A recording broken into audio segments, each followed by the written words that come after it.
मी अरुण खोडके शिवचिंतन राजाराम महाराजांच्या कालखंडामध्ये शंकराजी नारायण सचिव यांनी आज्ञा केली होती की जर बेरड लोकांनी पुरंदर किल्ला मोगलांच्याकडून जिंकून दिला तर त्यांनी बेरडांना जे मागतील ते बक्षीस द्यावीत. सरसेनापती संताजी घोरपडे यास त्यांनी बाजी सर्जेराव जेदे यांना त्यांच्या अंगीकृत कार्यात मोंगलांशी लढण्यासाठी लष्करी मदत देण्याची आज्ञा केली होती.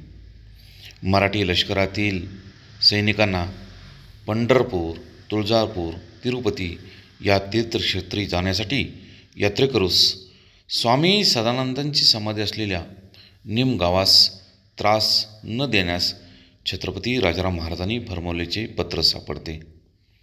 संत भवानीगिरी यांच्या मठास यात्रेकरूंना अन्नदान करता यावे म्हणून छत्रपती राजाराम महाराजांनी बिरमाडे हे गाव इनाम दिले होते.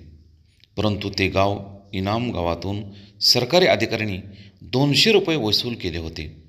हे छत्रपती राजाराम महाराजांना कळल्यानंतर हुकमतपणा रामचंद्र पंतास ते पैसे त्या मठास परत करण्याची व त्यांना पुन्हा त्रास न देण्याची आज्ञा केली होती.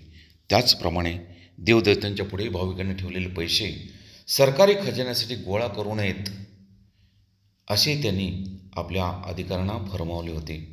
कारण तो पैसा पुजारी व देवळातील नोकरवर्ग यांच्यासाठी खर्च करावा असे त्यांचे मत होते. बहुत काय बोलणे. राम कृष्ण हरी.